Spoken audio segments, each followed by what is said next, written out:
Mga bro, dito na naman tayo sa ating mga alagang kalapati. Ayun.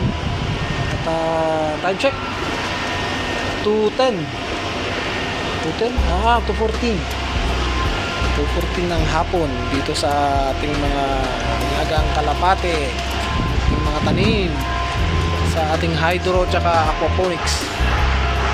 Ayan. May papakita ako sa inyo, tingnan nyo to. Sa ating mga isda, nagpakain tayo ng konti. Mga koi natin.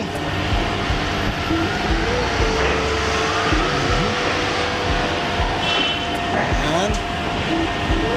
Ganda na tubo. Ang ganda na tubo. Yung sibuyas natin na yan, makalipat-lipat lang natin.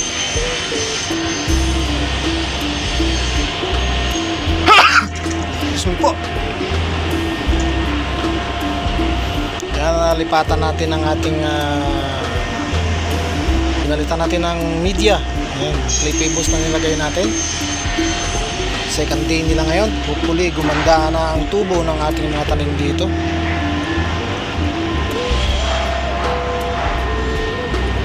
Ating hydroponics, ayan, maganda. Kung mapansin nyo, medyo madilaw yung isa, marami pa kayang lamang nutrient solution to. Ay, nakalimutan ko, ito rin pala, papalitan din natin. Marami pa. Yun nga, gagawin natin, papalitan ko nga pala ito. Papalitan ko ng clay pebbles itong mga ito ngayon. Ayan. Palitan pala natin to. Hindi, wala sa isip ko na ito pala ay hindi pa clay pebbles. Balik ako mamaya pag napalitan ko na lahat ito, baka kaya naninilaw gawa nung yung balls na balls, yung ano na yan, yung round shape na bato-bato ang nagamit natin, yung gamit sa casting. Mainit kasi ito, kaya siguro ganyan ang tubo natin. Palitan ko muna ito lahat. Balik ko kapag napalitan ko na. Napalitan na nga natin. Palitan na natin ang kanyang media ng clay pebbles. Ayun.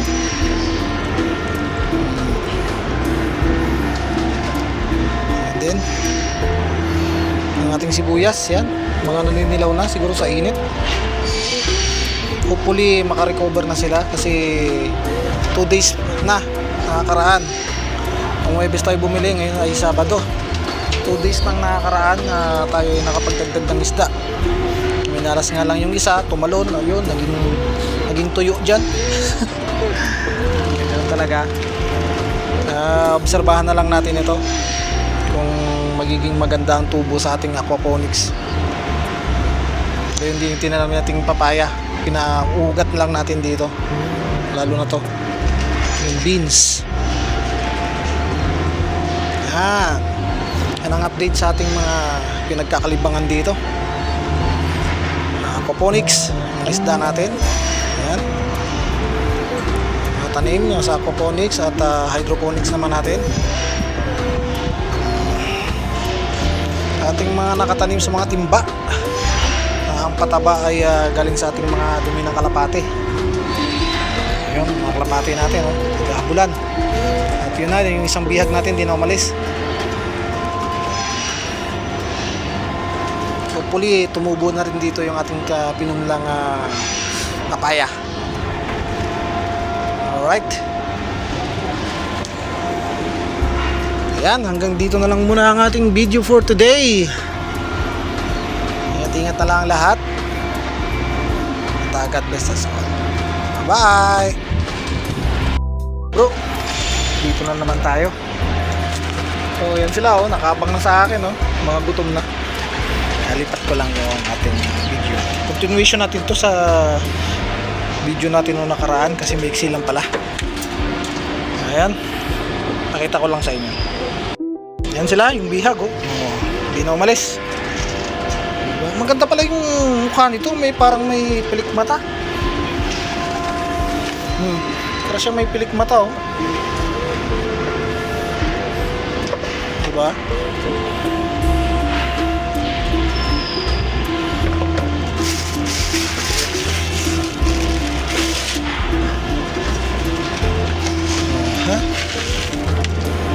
ganda niya, oh. Para siya may pilik mata.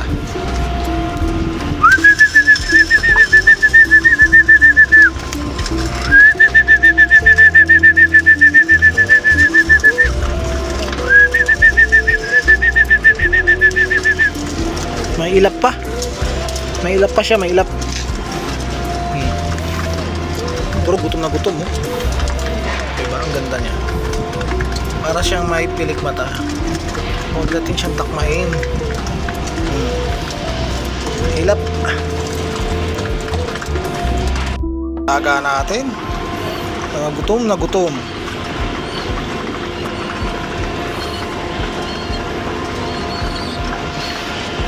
Wala tayong karagdagang bihag. Maliban lang sa isa na yan.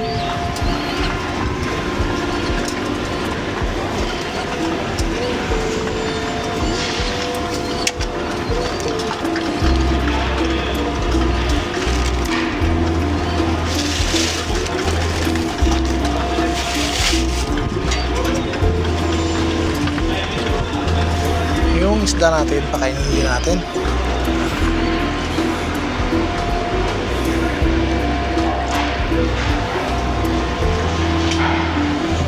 Kagulo sila. Diba?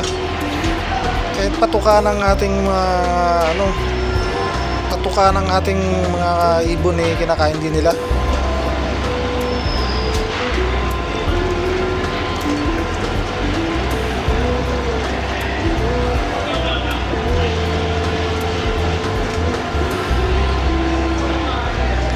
Kompleto pa ba? Kompleto pa. 5 koi, tsaka 2 blackmore. Yan, update sa ating excuse me po. Sa ating kamote. Talbos ng kamote, ayan na, buhay na. Pero yung isa, wala pa rin tumutubo. Wala pa rin usli. Ayan. Sa ating alokbate sa hydroponics, ayan. Tsaka sitaw, sibuyas sa hydroponics, ayan. Tubo. Pero dito sa ating aquaponics, yan, magdilaw pa rin. Dilaw pa rin sila. Tabayanan na natin sa mga susunod na araw o linggo. Ito ay gaganda. Silipin nga natin yung ating papaya. Wala pa.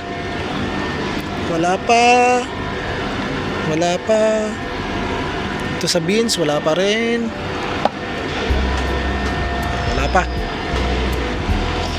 Wala pang pakitang gilas. Yan. Pagdi nga pala, may ginawa nga pala ako kahapon, hindi ko na nabidyohan. Yan. Talbos natin, ayun na, oh. Naayos ko nga pala to kahapon. Yan. Yung dadyan, nilipat ko na rito. At tsaka yung ating avocado, ayun. Ilagay ko na siya sa isang lalagyanan. Yan. Yung avocado po yan. Kapalakihin natin ang gusto yan. Avocado. Diba? Ayos. Mga alaga natin.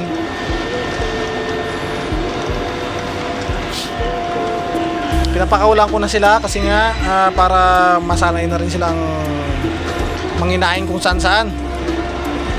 Kasi nga ang mahal ng ating feeds.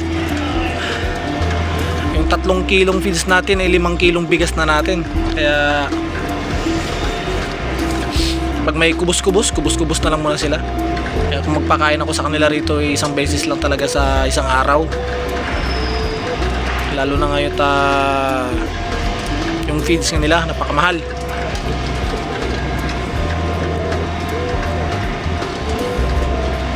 Ito naghahabulan, no.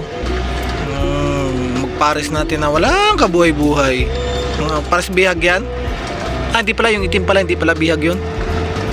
Ano pala yun, bigay sa atin yun ng driver ng galing sa Qatar. Galing pa nga ang Qatar siguro yung kalapati na yan.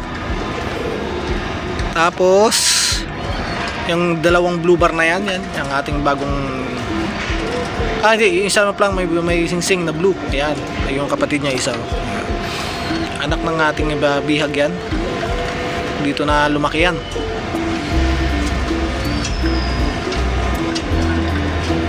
Yan, pagka paubos na yung pagkain nila, yan, nag-aaway-away na sila. Kagandahan dun sa bagong bihag natin, parang may pilik mata yung kanyang mata, no? Ang ganda ng kulay.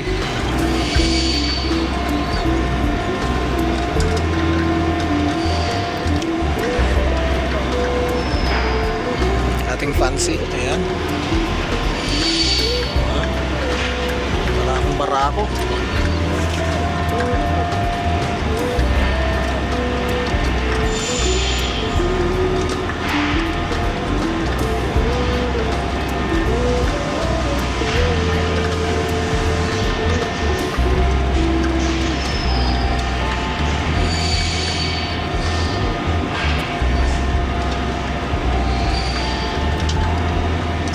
Ayan ang ating mga alaga. Yun nga, yung avocado natin ay sana lumaki sila. Oh, nakikipag-away na rin siya. Oh. Marunong na makipag-away. Nakikiterritoryo na rin tong bihag. Oh. Nangaaway na rin ng mga taga rito. Oh.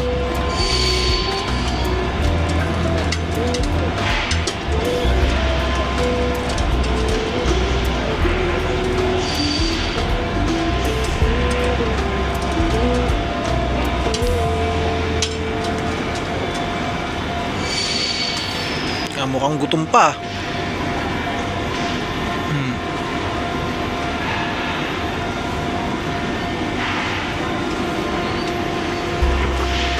Update sa ating aquaponics at hydroponics. Yan, maganda ang tubo ng ating alokbate sa hydroponics. Sisimula ng lumaki. Siguro magdadagdag ako ng nutrient solution dyan kasi medyo naninilaw yung dahon.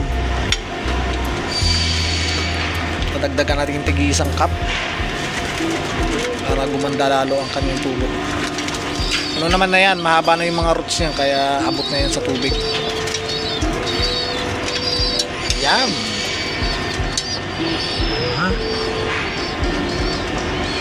O, mga bitin pa mga bitin pa sila. No, gutom pa. Yun lang, mga gutom pa sila.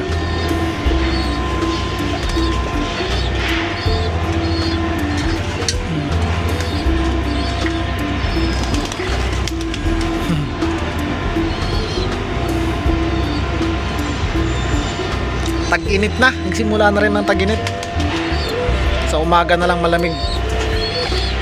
At sa gabi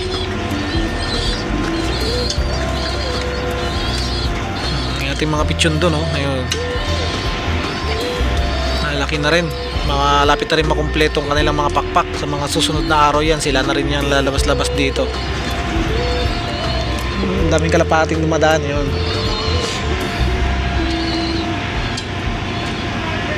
Ating bihag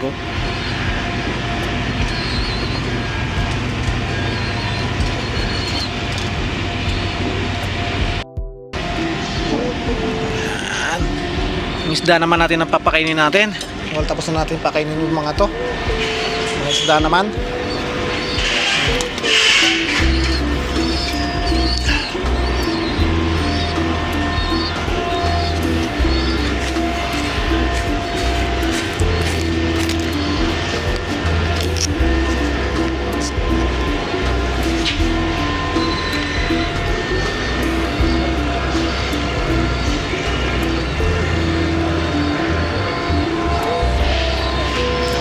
Sa isda natin.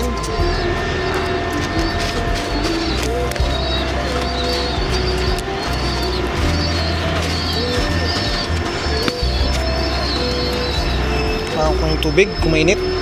Hindi naman. Malamig naman ang tubig. Sa kabila ng ito ay yari sa aluminum. Hindi naman nainit. Time check, 2:24 na ng hapon. Ayan. Out lang sa trabaho.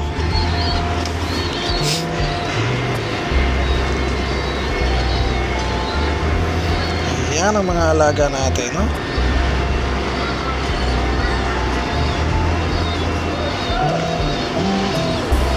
Alaga natin isda. Koi fish, blackmore. Mga koi mabilis lumaki.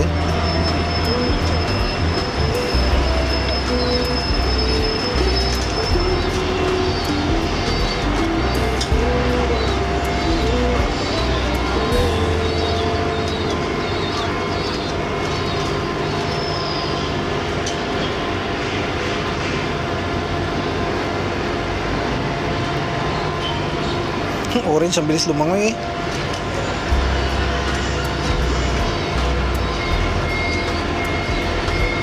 Yung mga lumot sa ilalim eh, tinitira din pala nila.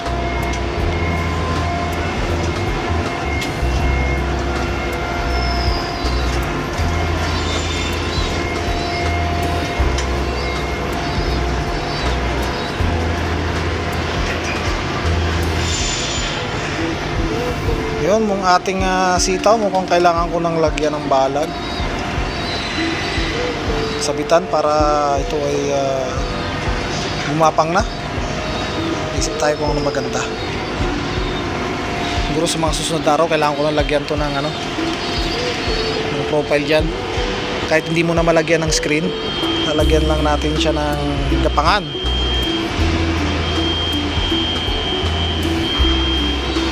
Gapangan ng ating sitaw. Ganun din sa ating alokbate. Alokbate, ang ganda ng dahon, no? Ganda na yung dahon niya.